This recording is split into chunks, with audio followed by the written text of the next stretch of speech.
Lucas Goulart, produtor musical, youtuber, faz videoclipes. Lucas, como é que foi entrar nesse ramo novo e que cada vez está expandindo mais?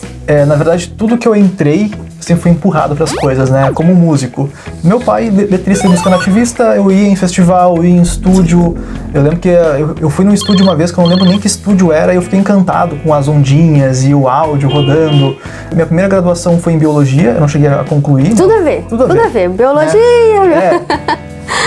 Foi o que deu na nota do Enem na época, né? Eu entrando em biologia. Não que publicidade seja muito mais alto, mas... Sim. E aí eu fiz um pouco lá e lá tinha alguns grupos de extensão, que a gente chama, que são grupos em que tu pega conteúdo da universidade e leva pra comunidade. Como palestra, como vídeo, como programas e tudo mais. E aí eu sempre ficava no grupo de divulgação. Porque eu tinha já uma pequena habilidade com CorelDRAW, com Photoshop, então eu conseguia fazer a parte de montar cartaz. Às vezes eu ia na rádio divulgar os eventos, dar entrevista e tal. E aí aquilo começou a ficar uma coisa que eu comecei a entrar numa coisa comum.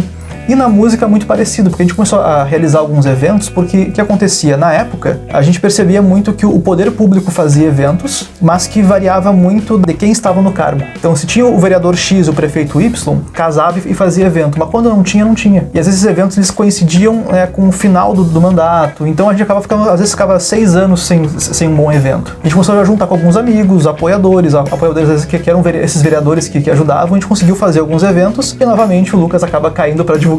Então eu sempre fiquei nessa coisa, é um pouco música, um pouco divulgação, marketing, publicidade. E aí dentro do curso de biologia eu descobri o que chama de reopção, que é você dentro da mesma universidade tu pode trocar de curso. Sim. E aí eu fiz lá a documentação, enviei no prazo, consegui passar e eu fui aceito em biologia, aliás, em publicidade.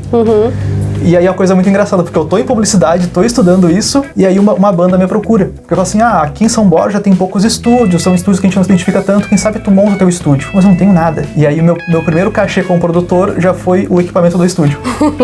Que era um apartamento, não era nem um estúdio, né? Sim. Então assim, quando tu pergunta como é que eu entrei, como é que é entrar, eu nunca entrei, eu fui empurrado, né? Mas é uma coisa também que tu sempre gostou. Claro, se a gente não tem aptidão, ou pelo menos a vontade, nunca ia entrar. Alguém ia falar, pô, grava minha banda. Eu falo, não, sabe?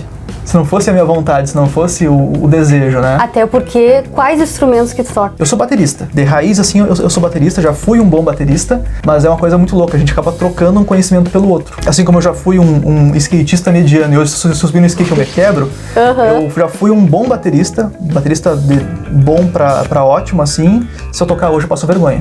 Sim. Porque a gente troca conhecimentos, né? Troca um pelo outro, no caso. Então, eu tinha a bateria e lá em São Borja eu não tinha a bateria comigo. Eu tinha só o estúdio. Então eu me dediquei, estudei muito produção musical, muito mesmo de fazer cursos caros, assim, pro meu nível aquisitivo era um curso caro, e estudar muito, e me dedicar, e pegar a banda pra produzir só pra poder praticar. E quando eu volto a tocar bateria, eu tô um nada, né? Mas aí, o que aconteceu? Eu comecei a mesclar, por causa do estúdio, da rotatividade, às vezes o cara precisava de um baixista, eu ia lá e fazia o baixo. O cara precisava de alguém fazer uma base de violão, eu sentia que a música precisava de uma base de violão, eu fazia a base de violão junto e tal. Eu tenho guitarras, tenho baixo, eu tô olhando aqui porque eu tenho eles, né?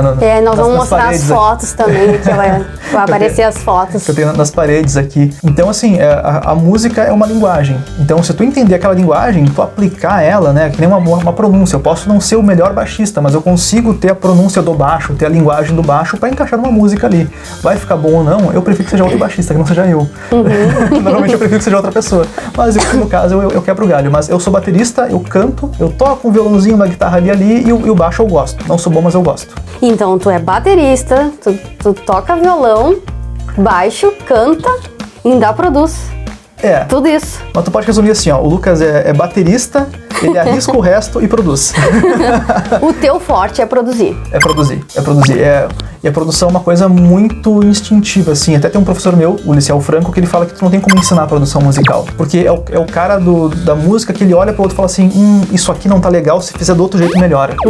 E eu sempre fui assim, sempre. Eu via amigo meu tocando, eu falava, puta, tá legal, mas tem uma coisinha ali que se tu mexer... Sim. Então a produção musical não tem a ver com estúdio, não tem a ver com o microfone que eu uso, tem a ver com quem eu sou e a direção que eu dou pra aquele artista. Tem músicos que vêm com a produção, às vezes, quase completa. Tem músicos que vêm pra mim, já nessa confiança, vem pra mim com um rabisco num papel e 3 acordes. E a gente monta. E aí vai a tua imaginação, vai... E vira uma música. Aí tu veio de São Borja e tu já veio formado. Na verdade, mais ou menos, né? Porque eu terminei o curso em 2015, finalzinho de 2015, e eu tava meio rodando entre Alegrete, São Borja, Uruguaiana, São Gabriel, ficava meio que triangulando nessas 4 cidades. Uma empresa daqui me fez uma proposta para eu cuidar das redes sociais deles. E aí eu fiquei com eles, acho que 1 ano de contrato, e fui pegando outros contratos na volta também e tal. Abri um pequeno escritório na casa dos meus pais na época. E aí, né, como tudo na vida me empurram, né, alguns amigos vieram falar, pô, e o teu estúdio?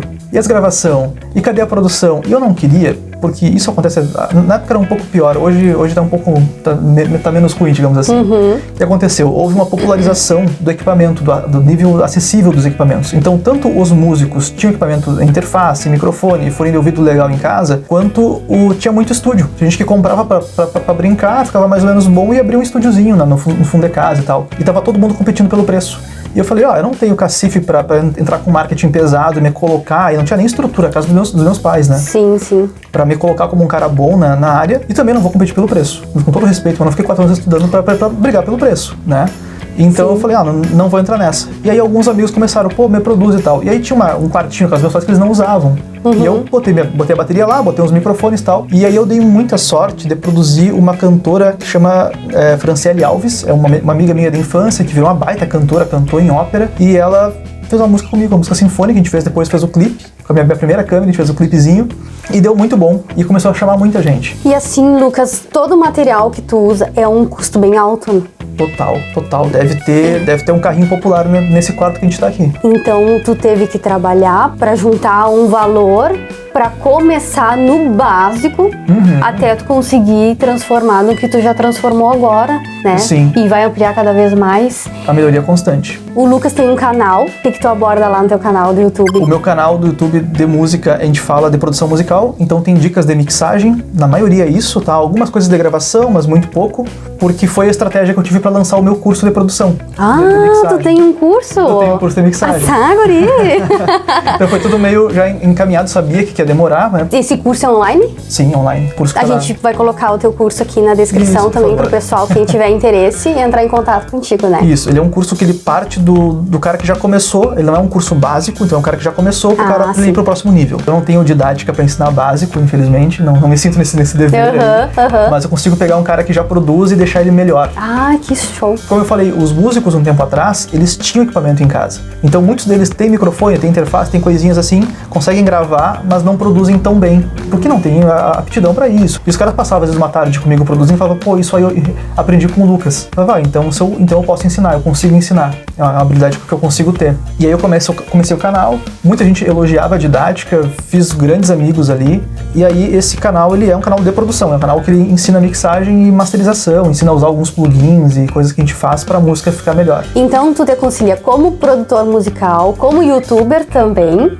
Né? Vamos dizer, porque tu tem quantos inscritos no teu canal? São 13.500 agora, se não me engano. E dá uma olhadinha lá no canal dele, que vocês vão ver alguns clipes, né? Isso. Como eu vinha falando, né? Eu voltei pra São Gabriel, eu não queria abrir estúdio por causa daquela competição que tava rolando e tal.